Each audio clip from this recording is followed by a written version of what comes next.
The night I answered my husband's phone and heard a woman ask him for money for her little boy, I felt something in me drop so hard it was almost physical. The contact name on the screen was Jordan. The voice on the other end was female. And before I even understood who she was, she said she needed $120 for the last payment on a tablet for Carl. At that point, I still did not know that Carl mattered more than the fake male name, more than the cash request, more than the lie my husband tried to tell me while steam from his shower still clung to his skin. I only knew the call made no sense, and the look on Evan's face when I said that boy's name told me my life had already split in two. My name is Anna. At the time, I was 32, married, raising a 6-year-old son, living in a small house outside Indianapolis that we had worked hard to buy. I was not one of those women who went looking for reasons to distrust her husband. I had too much to do, too much to hold together, and honestly, I thought I knew the man I had married. That is what humiliates me now. I thought I knew him. Our life looked ordinary enough to trust. Evan worked in office operations for a supply company. I did part-time bookkeeping for a dental practice and handled most things at home. Our son, Mason, was 6, loud, funny, always moving. Bills got paid, laundry got folded. Weeknights were dinner, baths, school forms, dishes, and trying to get 10 quiet minutes before bed. From the outside, we looked stable. We had not always been.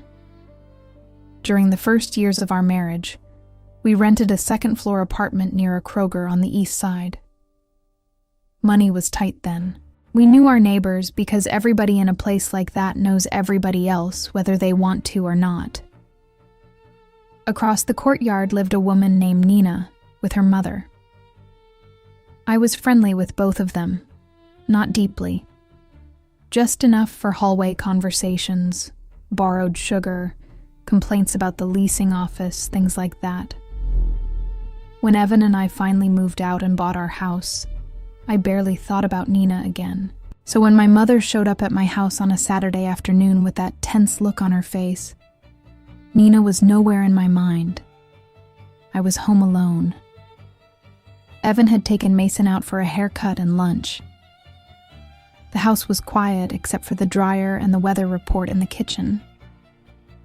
It was a gray Indiana afternoon, the kind that makes everything feel flat before evening even starts. Mom came in, sat down, stood back up, said she did not want coffee, then asked whether Evan had told me she ran into him at the mall the weekend before. I remember repeating the word mall, because that was the first thing that sounded wrong. Mall? The previous Saturday, Evan had left early saying he needed to stop by the office and take care of something. He did that sometimes. Not enough to be suspicious, just enough to be believable. He had come home in the afternoon and acted completely normal. So I asked Mom when she saw him. She kept watching my face instead of answering right away, which made my stomach tighten. Finally, she said it was around noon, at the food court, and asked if he really had not mentioned it. He had not. Then she asked whether I remembered that woman from our old apartment complex, the brunette. Nina. I said yes, of course I did, and asked what Nina had to do with Evan being at the mall. Mom went quiet again, and that silence scared me more than anything she had said so far. She finally told me she saw Evan and Nina sitting together at a table in the food court, talking, close enough that it did not look accidental. And when Evan noticed her, he reacted in a way she called guilty before trying to soften it. My mother was not reckless with accusations. She said she did not want to create trouble where there might be none, but she thought I needed to know because the whole thing felt wrong. He looked startled. Nina looked uncomfortable. What bothered her most was that he apparently came home and said nothing to me about seeing a former neighbor at the mall. After she left, I could not settle myself. I folded the same towel twice. I checked the stove even though I had not cooked. I kept going to the front window like I expected proof to pull into the driveway. The real problem was not just what she said. It was that once she said it, I could picture him there. Sitting across from another woman, seeing my mother, then coming home and moving through our evening like nothing unusual had happened. That kind of detail gets under your skin, not the dramatic part, the casual part. When Evan got back with Mason, I waited until our son was in the living room and called Evan into the hallway. I told him my mother had stopped by. The color in his face changed before I even got to the mall. It was tiny, but I saw it.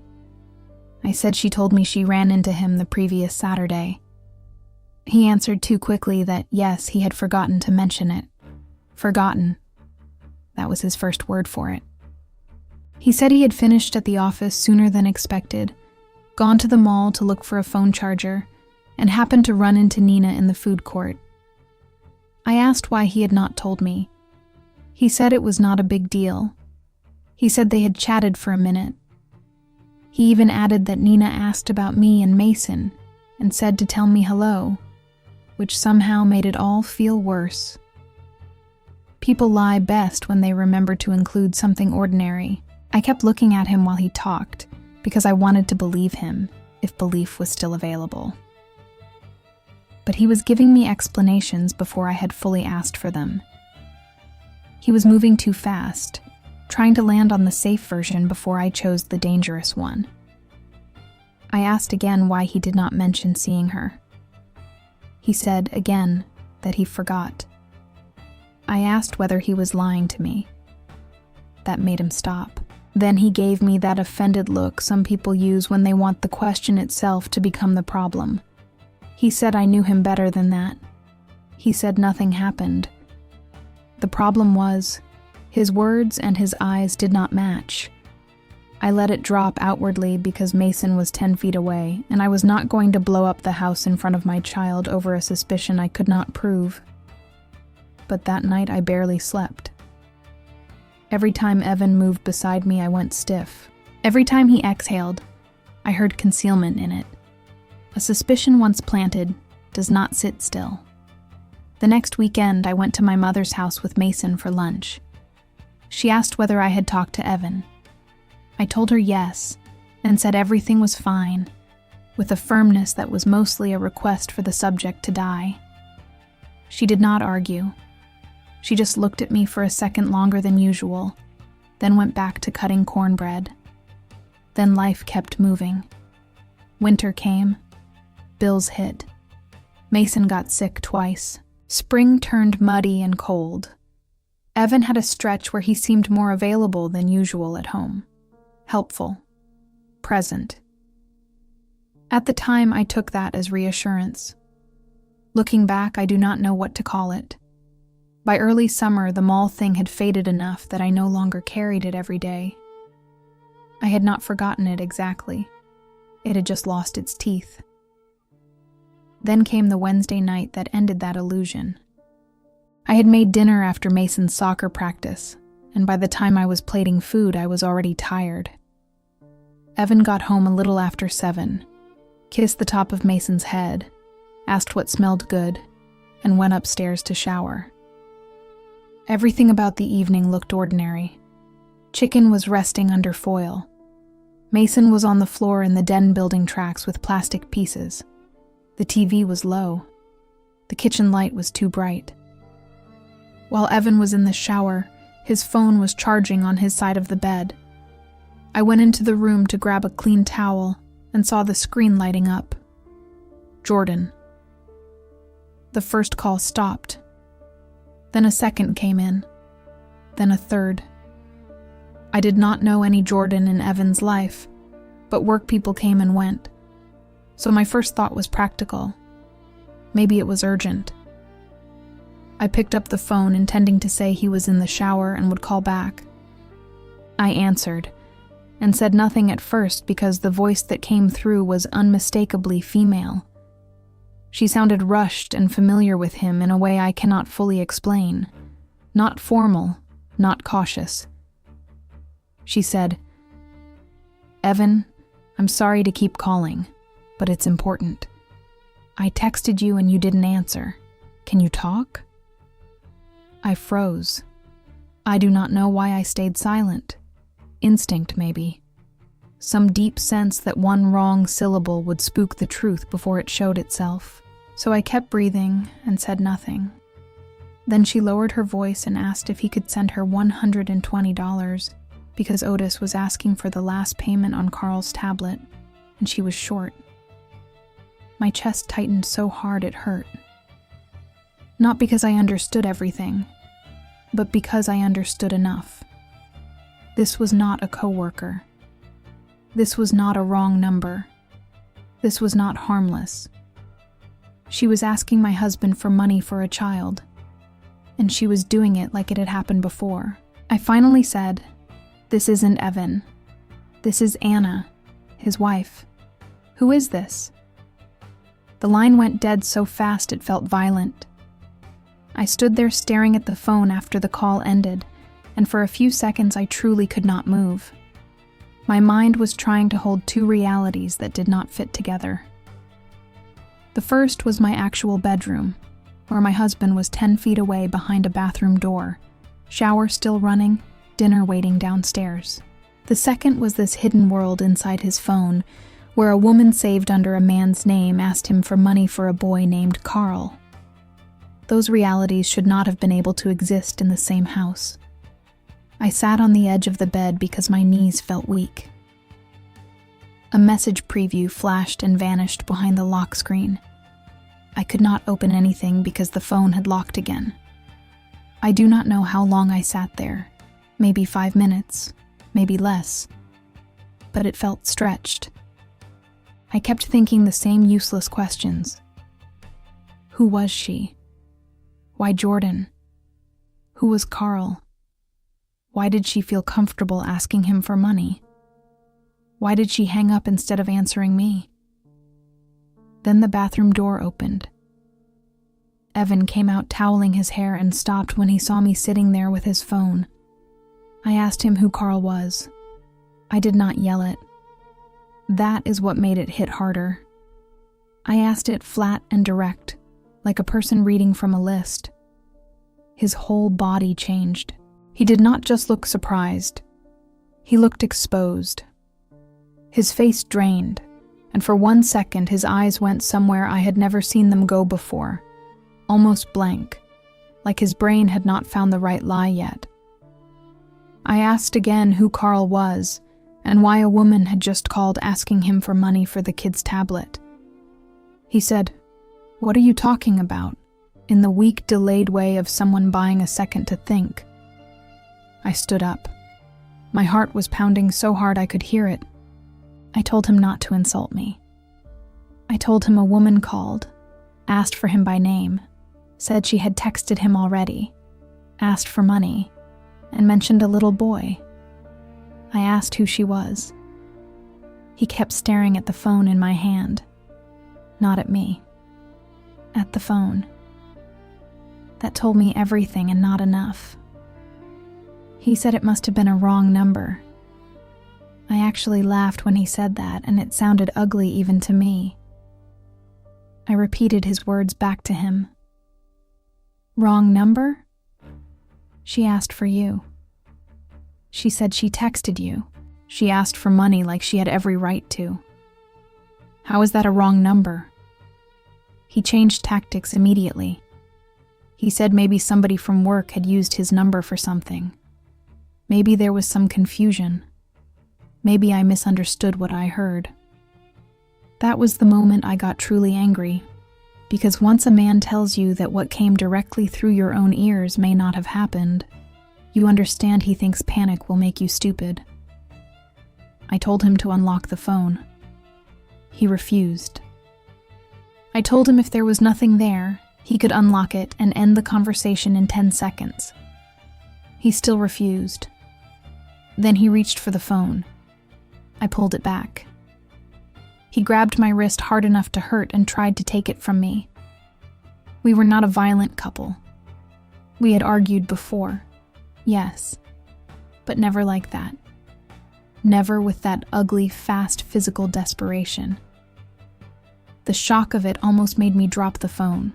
I remember saying his name in this raw, disbelieving way, like what upset me most for that second was not even the betrayal. It was seeing what he was willing to become to protect it. Mason called from downstairs asking if dinner was ready. That one small voice saved the moment from getting worse. Evan let go. I stepped back. We were both breathing hard. He asked for his phone in a low voice, like now the issue was privacy instead of what had just happened. I told him no. He said if I did not give it back, he would take it. I believed him. Then the screen lit up again, just a notification glow. No message content. Only enough for me to know something had come in. I looked at him and said, "That's her, isn't it?" He did not answer. I said, "Is this Nina?" That landed. I know it did because he flinched. Small, but there. He still would not admit anything. He said I was putting things together that did not belong together. He said I was acting crazy. He said he had done nothing wrong. The more he denied, the more certain I became that the truth was not a flirtation or some stupid texting situation he could apologize his way out of. It was bigger. I did not know how much bigger yet. I just knew men do not save women under fake names, wrestle phones out of their wives' hands, and go dead white over a child's name because of nothing. I grabbed a duffel bag from the closet, stuffed in clothes for me and Mason, and told him I was leaving for the night. He followed me downstairs, saying my name over and over in that controlled voice people use when they are terrified someone else will hear them lose control. Mason looked from one of us to the other, confused, still sitting on the rug with one sock half off. I told him we were going to Grandma's. He got excited because kids do not hear tension the same way adults do at first. To him, it sounded like an unexpected sleepover. I hated that. I hated buckling him into a rideshare with his backpack and favorite blanket while my insides felt torn open, and he thought it was an adventure. I hated that Evan stood in the driveway under the porch light, not stopping me this time, not confessing either, just watching. My mother opened the front door before I knocked. One look at my face, and she moved Mason toward the living room, turned the TV on for him, and took me into the kitchen. I told her everything in one spill. The fake contact name, the female voice, the money, the boy named Carl, the fight, the locked phone. Mom listened without interrupting. When I was done, she leaned one hand against the counter and asked a question that made my skin go cold. "Did you ask the woman's name? Are you sure it wasn't Nina?" That hit me so hard I had to sit down. I had let the mall incident fade enough to stop fearing it. My mother had not. The moment she said Nina's name, that old Saturday in the food court came back with new weight. Evan seeing Mom.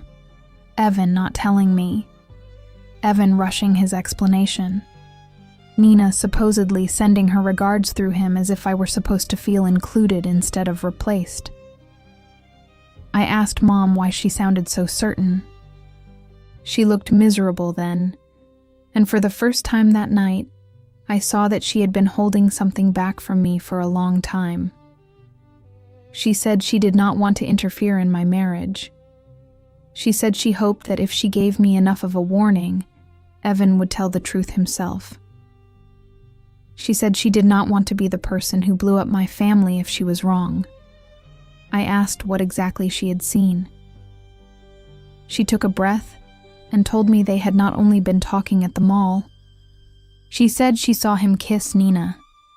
Not a hug, not a cheek peck. A kiss. For a second, I honestly could not process it. I just stared at her. She kept talking, saying she knew she should have told me the whole thing, that she handled it badly, that she thought maybe he would confess once he realized he had been seen. I should have been angry at her too, and part of me was. But there was no room left for that because what she had just said shifted the whole structure of my marriage. It meant this had not started with a phone call. It had not started last week or last month. It had roots. Enough roots that Evan could sit in public with her and kiss her, then come home and move through dinner like nothing had happened. That kind of betrayal does not happen by accident. I barely slept at my mother's house. Mason slept fine on the pull-out couch. I lay awake listening to the refrigerator hum and the occasional headlights pass across the blinds. Around midnight, Evan texted 3 times. Then he called. I did not answer. He left a voicemail saying we needed to talk when I calmed down, and that things were not what they looked like. He was right about one part. They were not what they looked like. They were worse. The next morning, after I dropped Mason at school, I sat in the parking lot gripping the steering wheel and realized something that changed me. I knew enough to leave. I did not know enough to understand the full shape of what I was leaving. If I confronted too soon without proof, he would delete things, warn people, rearrange the story into something smaller. So I made the first deliberate decision of my life as a betrayed wife. I stopped seeking honesty from him and started seeking facts. I called in sick to work and went back to the house while Evan was at the office. Walking into my own home like an investigator felt unreal. His coffee mug was by the sink. His belt was draped over the chair in our room. On the surface, it looked like any normal Thursday morning. But once trust breaks, every object starts to feel staged. I checked drawers first. Nothing dramatic. Receipts, chargers, loose bills, an old movie stub, random business cards. Then I checked his truck with the spare key. In the glove box, I found a receipt from a family restaurant on a Saturday from 2 months earlier. Lunch for 2 adults and 1 child. Chicken tenders, fries, grilled chicken sandwich, iced tea, apple juice. 1 child.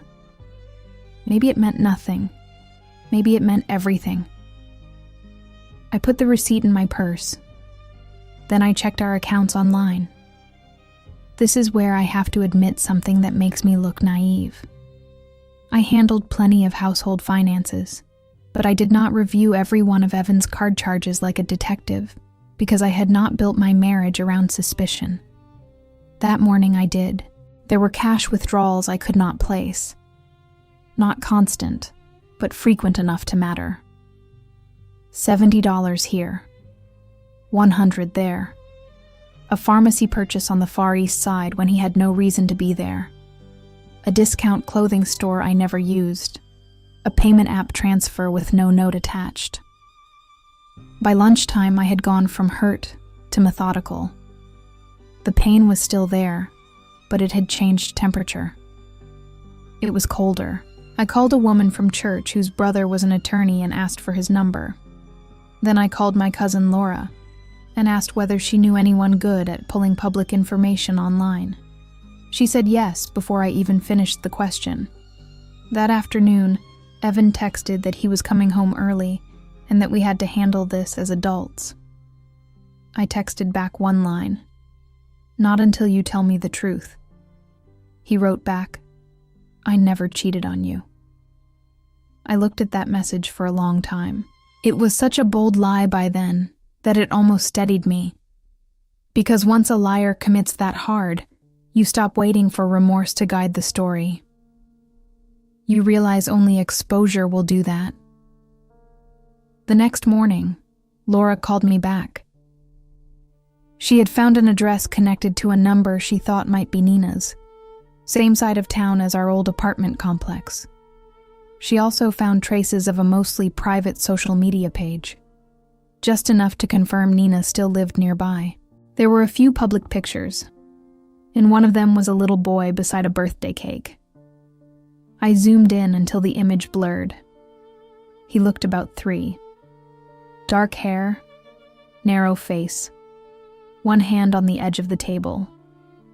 Children usually look like themselves and nobody else until you are desperate enough to search their features for proof.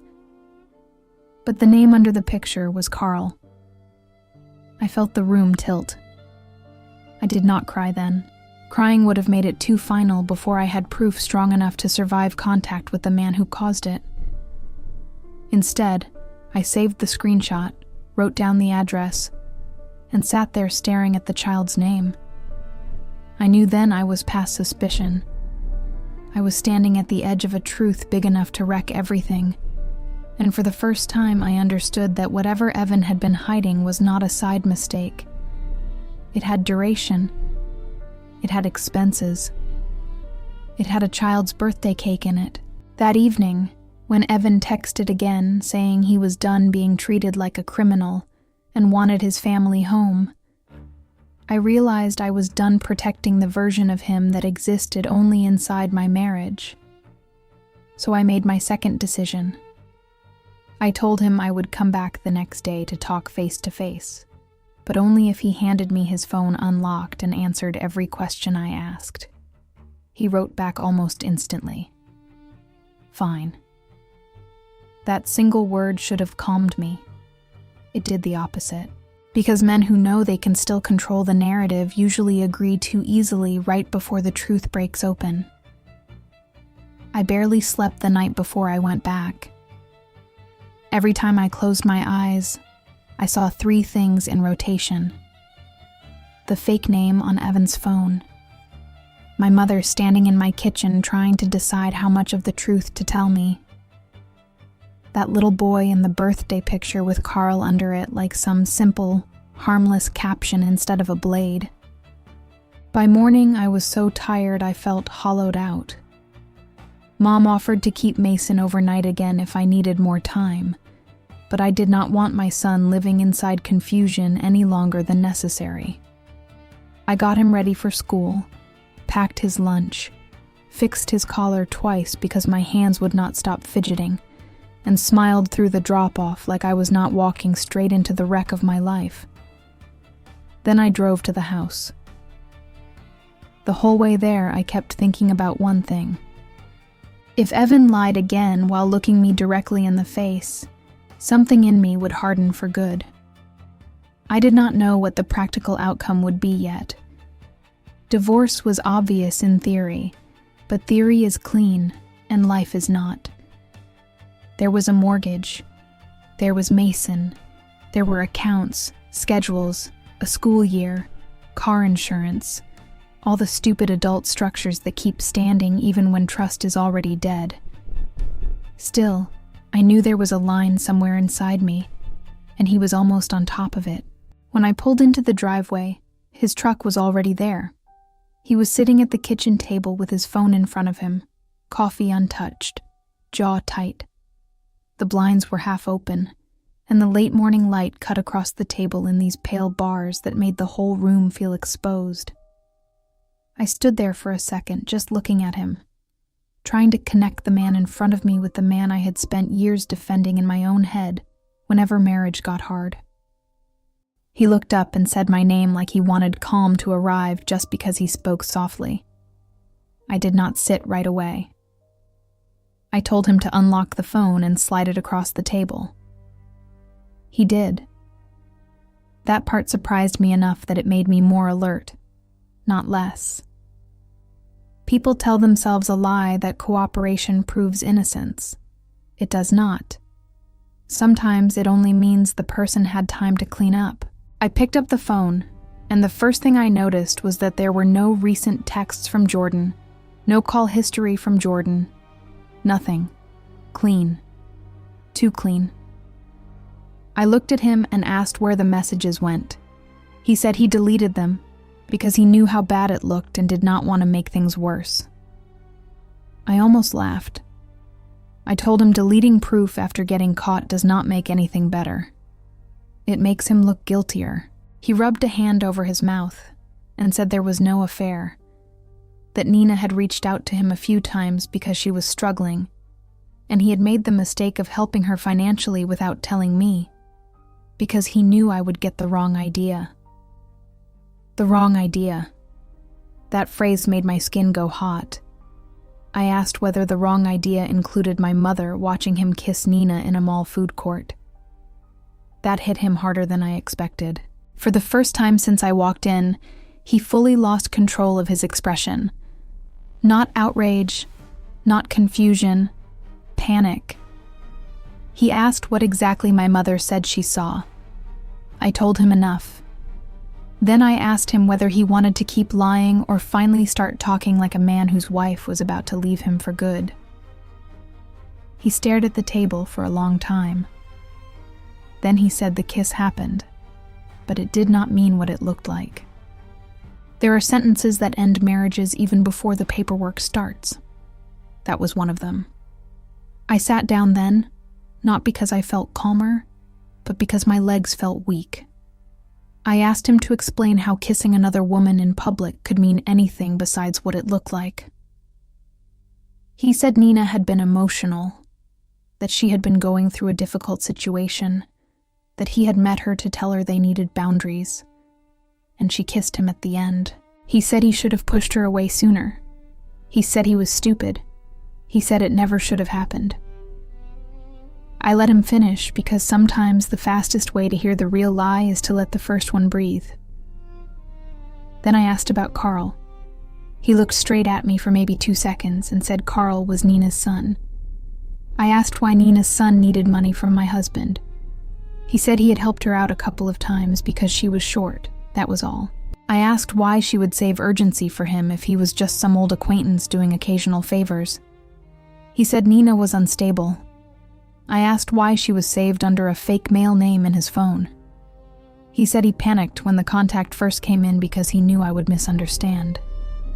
I asked why he deleted the messages. He said because he was trying to protect our marriage. That was the moment I realized something important. The facts were not slipping out of him. He was rationing them, giving me the smallest piece he thought could survive contact with the evidence I already had. Men do that when the real story is still worse.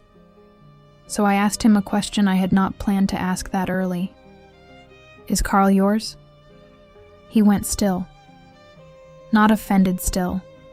Not confused still. Caught still. I remember hearing the refrigerator motor kick on and some truck outside downshift on the street. And both sounds felt weirdly amplified, like my whole body had turned into one exposed nerve. Evan did not answer. He just sat there with one hand flat on the table and the other near his coffee mug, looking at a point somewhere over my shoulder. I asked again, "Is Carl your son?" He whispered my name. That was enough. I do not remember standing up. I only remember the chair scraping back hard, and my own voice sounding unfamiliar in the room when I told him not to say my name like that. Not now. Not while sitting there after all those lies. I asked him how long. He said it was complicated. I asked how long again. Louder. He finally said the affair started back when we lived in the apartment near Kroger. My ears rang. I had to put one hand on the counter to stay steady. Back then. Back when money was tight and we were eating pasta 3 nights a week. Back when I thought the worst strain in our marriage was ordinary young married stress. Back when Nina lived across the courtyard and I had chatted with her mother about laundry machines and rent increases and stupid little neighborhood things that felt harmless, because I thought we were all living the same kind of life. He had been sleeping with her then. I asked whether it ever stopped. He said they drifted apart after we moved but kept reconnecting off and on. Off and on. Another filthy little phrase people use when they want years to sound accidental.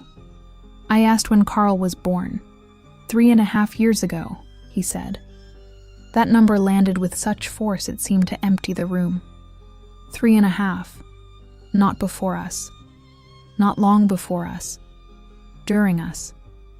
During our actual, active, living marriage while our son was growing up and I was standing in school pickup lines and wrapping Christmas gifts and believing I was married to one man instead of splitting my life unknowingly with another household.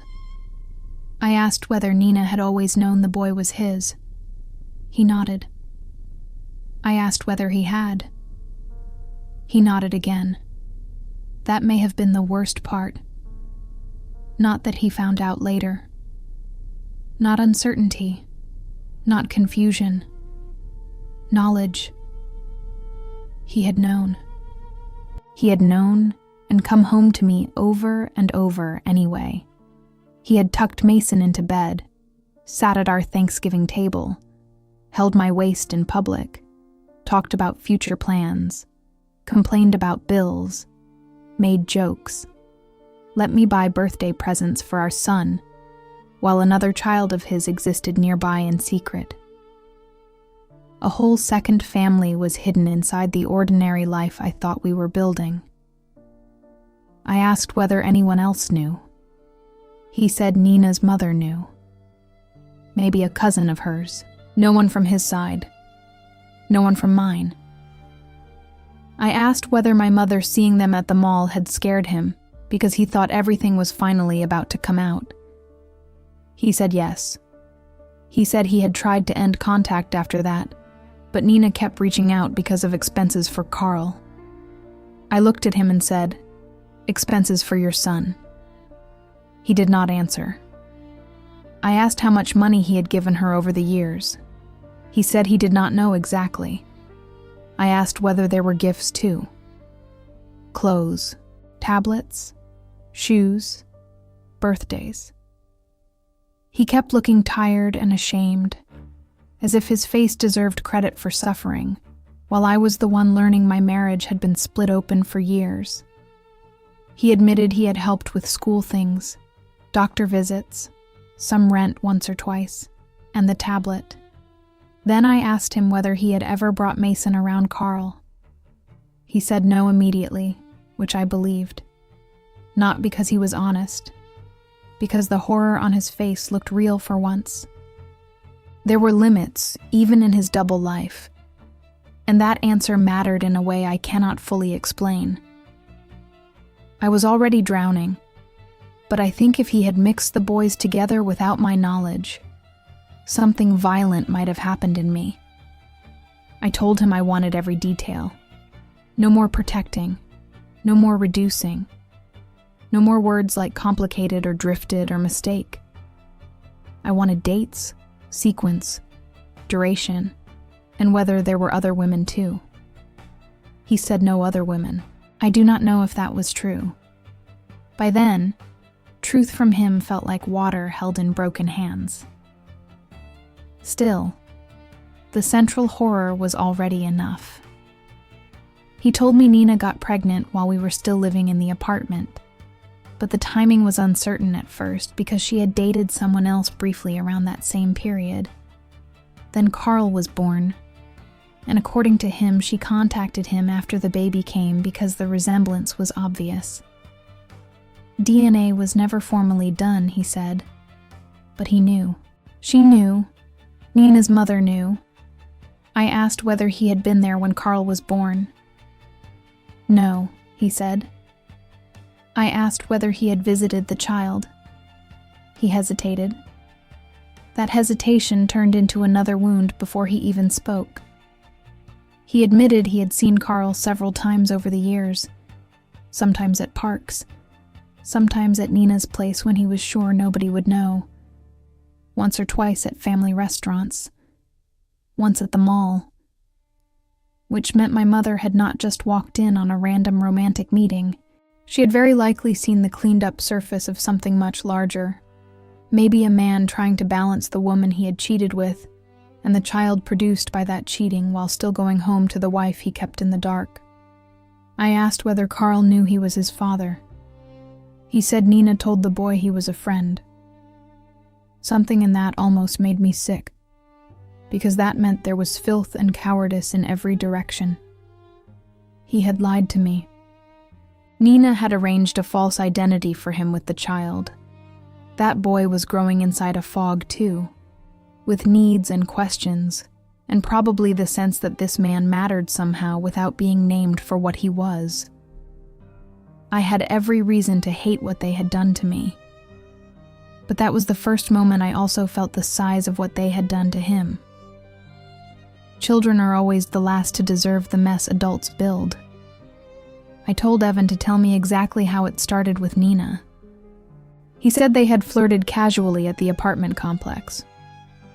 One night I worked late during end-of-quarter filing, and he ran into her outside by the mailboxes. They talked. A week later, it turned physical. He said it like he was confessing to gravity. I asked how long it lasted actively at first.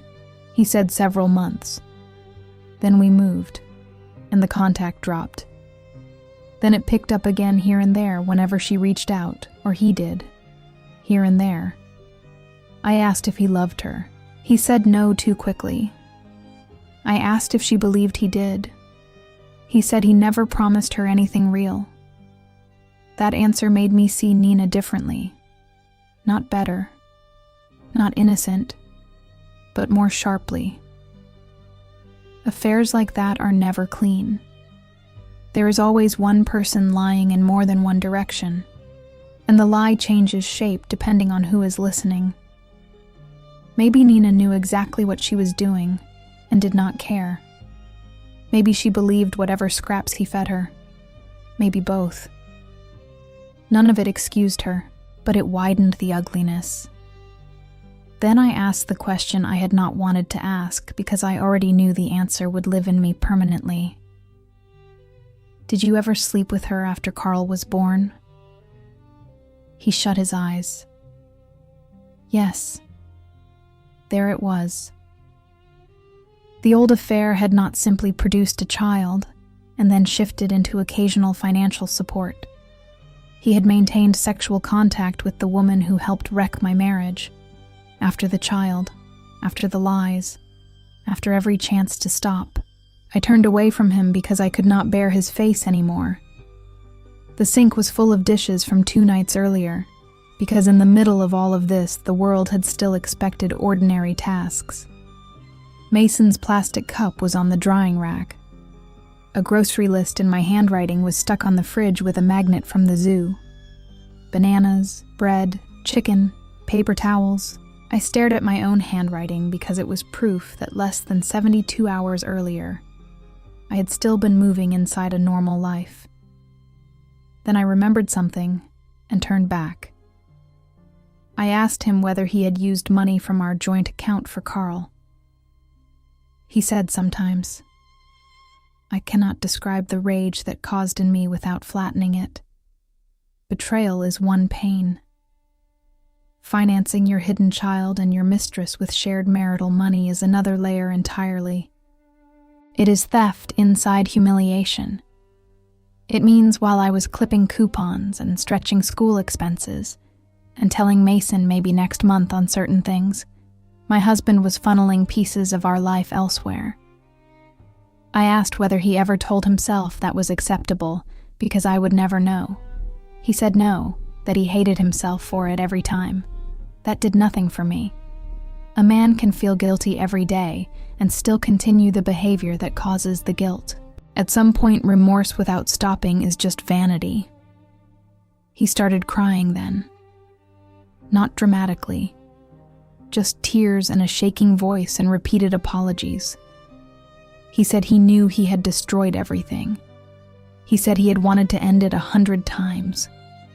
He said after my mother saw them, he really did try to cut Nina off, but she kept reaching out because of Carl and because she was angry and unstable and tired of being hidden. I stopped him there. Hidden. That word was useful. It meant there had been an arrangement of secrecy, expectation, resentment. It meant Nina had accepted the hidden role until she did not. It meant there were dynamics I had not yet seen. I asked whether Nina ever threatened to tell me. He nodded. I asked when. On and off over the last couple of years, he said. more often recently. So the pressure had been building long before that call. There had been fault lines already opening under my life while I packed lunches and paid electric bills and wondered why he seemed distracted some nights. I asked what he did when she threatened him. He said he calmed her down, sent money sometimes, promised to figure things out. Which told me the truth again, just in a different form. He was not managing a mistake. He was maintaining a hidden system. Then I asked the practical question. Where is she now? He gave me the same East Side address Laura had found. That was enough confirmation for me. I took a photo of several bank statements while he sat there. I took photos of the receipt from the truck and the screenshot of Carl's birthday picture, and saved everything to a cloud folder he could not access. Then I told him I was done with the conversation for the day. He asked what that meant. I said it meant I was calling a lawyer, opening a separate account, and deciding the next steps without his help because he had lost the right to shape my understanding of reality. He said he did not want the marriage to end. I looked at him and told him the marriage had ended years ago. I was only finding out the date late. That hit him hard enough that he actually recoiled, and for once, I did not soften. There are moments when kindness becomes self-betrayal. That was one of them. I left and went straight to the attorney whose number I had gotten from church. His office was in a plain brick building near downtown, and I sat in a waiting room with fake plants and framed prints while my entire body buzzed with exhaustion. When I got in with him, I laid it all out.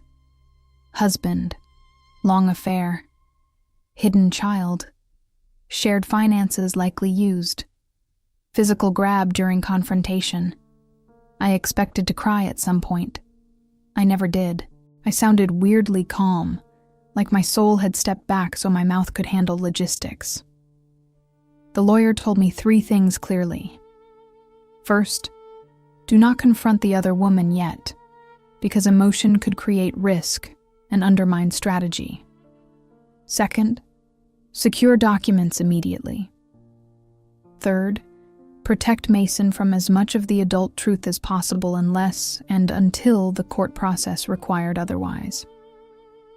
That last part anchored me, because by then, my pain was so large, it threatened to become the center of everything. And I needed to remember there was a child at the edge of all this, who still thought Grandma's house and an extra overnight bag were just temporary weirdness. From the attorney's office, I went to the bank and opened an account in my own name. Then I picked Mason up from school. He ran to the car holding some paper turkey craft, even though it was the wrong season for that, and when he climbed in, he told me he got moved up a reading level. I praised him, kissed his head, and nearly broke inside right there in the pickup lane because children keep bringing you ordinary joy even when your adult life is collapsing. That night I stayed at my mother's again. Evan texted in longer and longer paragraphs as the evening went on. Some were apologies. Some were explanations. Some were self-pity in disguise. He said Carl had not been planned. He said he was young and stupid when it started, as if being 30 and married with a child at home counted as young and stupid in any morally useful way. He said Nina manipulated him. He said he never stopped loving me. That phrase enraged me most of all. People think love is proven by feeling. It is not. It is proven by what a person refuses to do even when temptation is close, even when secrecy is possible, even when selfishness feels easy. Whatever he felt for me, it had coexisted comfortably with sustained betrayal. That did not deserve the word love in the form he wanted to use it. The next several days turned into a blur of adult triage. I collected records, changed passwords, pulled insurance information, checked account histories more deeply. The further back I looked, the more little injuries I found. Transfers timed around holidays, cash withdrawals on weekends he had claimed to be at the office, purchases in neighborhoods that meant nothing to me then and everything now. It was like watching mold appear under paint. Once you know where the dampness is, you see how long it has been spreading. My cousin Laura helped me quietly gather what I could without creating a circus. My mother watched Mason after school more than usual. I told him Daddy and I were having grown-up problems and needed some space. He asked whether Daddy did something bad. Children go straight to the center. I told him Daddy had lied about important things. That was the most honest thing I could give him without dropping poison into a little boy's head. Evan kept asking to see me. I refused until the attorney had things underway. Then one evening, because there were still house issues and Mason's routines to discuss, I agreed to meet him at the house while Mom kept Mason. He looked awful, red-eyed, unshaven, smaller somehow. Some people would call that justice. It did not feel like justice to me. It felt late. We sat in the living room where we had spent Christmas mornings and flu seasons and lazy Sunday afternoons. He said he wanted one chance to tell me everything without interruption. I told him he already had that chance for 5 years. Still, I let him talk because I wanted no future doubt that I had missed some key fact by leaving too soon. He described the affair starting as excitement and ego more than emotion, then getting tangled when Nina got pregnant. He said she refused to terminate the pregnancy and refused to disappear. I said stop right there, because the way he phrased that mattered. He was still talking, as if life happened to him instead of through him. He had sex with another woman. He lied. He stayed. He funded. He returned. He did not get to narrate himself as a passive object in somebody else's choices. Then he admitted something else. There had been a point, around 2 years earlier, when Nina told him she was tired of being hidden and wanted him to leave me. He said he never seriously intended to, but he also did not cut her off then. Instead, he kept trying to keep both worlds from exploding. He said he thought he could manage it until Carl got older and things somehow settled. That sentence revealed the full sickness of it. He did not think in terms of truth. He thought in terms of manageability. As long as he could keep the pressure distributed across the two households without total collapse, he kept going. I asked whether he had ever brought gifts home to our son after buying something for Carl the same week. He looked ashamed and said yes. There is a kind of disgust that arrives not loud, but cold. It moves in and stays. That was when it settled into me for good. Then I asked the one question I had avoided because I was not sure I could survive the answer. Did she ever come near our house? He hesitated, then admitted she had met him once in a parking lot nearby, and once, years earlier, driven past while he was outside mowing. I asked if Mason had ever seen her. He said no. Again, that mattered. Again, it did not save him. Over the next week, the separation became real in practical ways. He moved temporarily to his brother's place. We set up times for him to see Mason without me present for long stretches. The attorney started the filing process. Once the machinery of divorce begins, life takes on this strange split quality. You can be discussing school pickup and pediatric appointments at 3 p.m, and then at 4 be forwarding evidence of your husband's double life to legal counsel. Everything ordinary remains, but it is contaminated. And then, against the attorney's advice, I almost ruined my own discipline. It happened because I saw Nina. Not planned, not arranged. I was leaving a pharmacy on the east side after dropping off some documents nearby, and I noticed her across the lot before my brain fully processed who I was seeing. She was older than when we lived near each other, of course.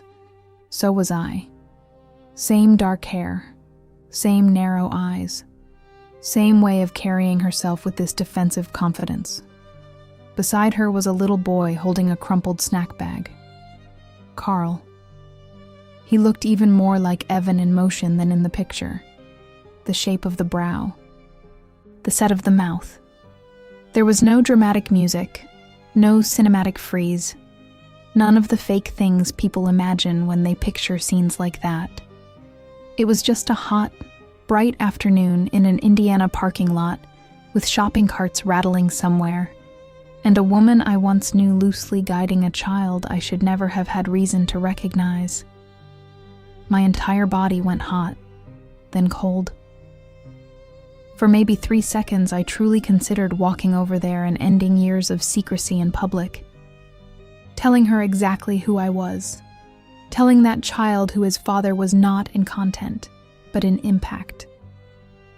Telling her she had helped gut a marriage and split a family and steal money out of my son's home while playing whatever role she played in this filth. I took one step. Then I stopped. That was the moral line for me. I could have screamed. I could have humiliated her in front of strangers. Maybe part of her deserved that. But the child did not. He did not deserve to become the stage where adults finally performed the truth they had hidden from him. So I turned around, got in my car, locked the doors, and cried so hard I had to lean over the steering wheel. That was the day I knew I would get through it. Not because I felt strong. I felt destroyed, but because even in that moment, with rage in my throat and the perfect target 10 feet away, I still refused to become the kind of person who would slash a child with a truth meant for adults. Pain had not taken that from me. He had taken enough. After that, everything moved with the slow inevitability of consequence.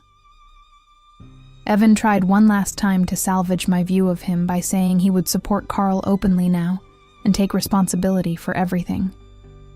I told him that was between him, the courts, Nina, and God. It had nothing to do with being my husband anymore. That title was gone. My mother apologized again for not telling me the whole truth at the mall. I told her she should have. She agreed. That honesty mattered. We were not going to varnish over mistakes in the middle of all this. Still, I also knew the person who truly detonated my life was not her. It was the man who built a second one behind my back. Mason adjusted in small, painful ways children do. He asked why Daddy had an apartment couch now.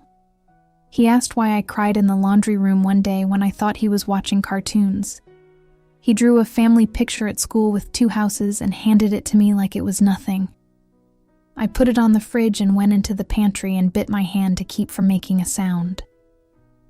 In the months that followed, more details came out than I even wanted. People always think the big revelation is the hardest part. Sometimes it is not. Sometimes the harder part is the drip of secondary humiliations after the main truth is known. A restaurant I once thought was a random suggestion from him turned out to be one he visited with her. A Saturday errand I had forgotten lined up with one of the cash withdrawals. A year when he seemed unusually stressed now made 6 cents because Nina had apparently been threatening to tell me. Every old memory became unstable for a while. I hated that. I hated having the past rewritten against my will. But time does one useful thing if you survive it honestly. It separates your identity from what was done to you. That did not happen quickly. For a long time, I still spoke about the betrayal as if it lived inside my body like shrapnel. Maybe it did. Maybe some of it always will. But gradually, the daily logistics of survival became something else. I kept working. Mason kept growing. The house stayed ours. I painted the bedroom. I got rid of the chair where I had sat holding Evan's phone the night the lie cracked open. I replaced our old kitchen table. Not because furniture has feelings, because I did. As for Evan, the last image I ever really needed of him was not from court or paperwork or any official moment. It was from one of his visits to pick up Mason. He stood in the driveway waiting while our son ran back inside because he forgot his backpack. Evan looked tired, older, emptied out in a way that finally matched the damage he had caused. For one strange second, I saw the full shape of his punishment. Not just losing me. Not just paying support in more than one direction. Not just public shame among the people who eventually learned. It was smaller and larger than that at once. He had turned himself into a man who could not stand fully in either of the lives he created.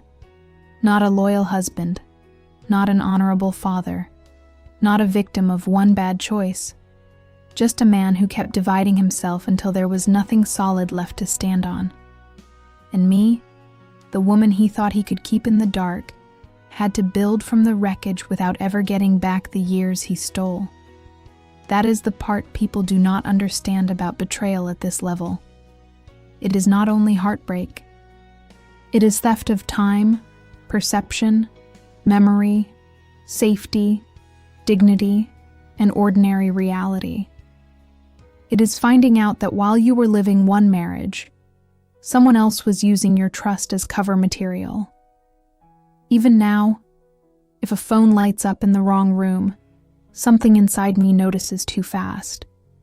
If someone says, "He forgot to mention it," I feel the old coldness move under my skin. Some wounds do not close clean. They just stop bleeding in public. But I did not die from it, even though at one point I thought I might. I did not become bitter enough to poison my son. I did not go after that little boy's mother in a parking lot. I did not stay and teach myself to swallow the unbearable. I left. I told the truth where it mattered. I protected what I could still protect. And that, in the end, is the only dignity I got to keep.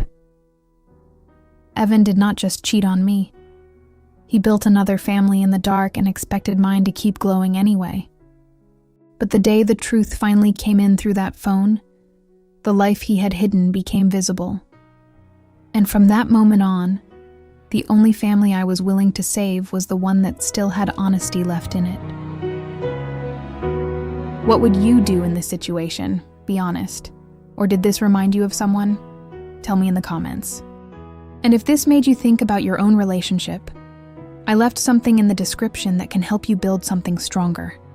Subscribe if you want more stories like this every day, and share this with someone who needs to hear this story.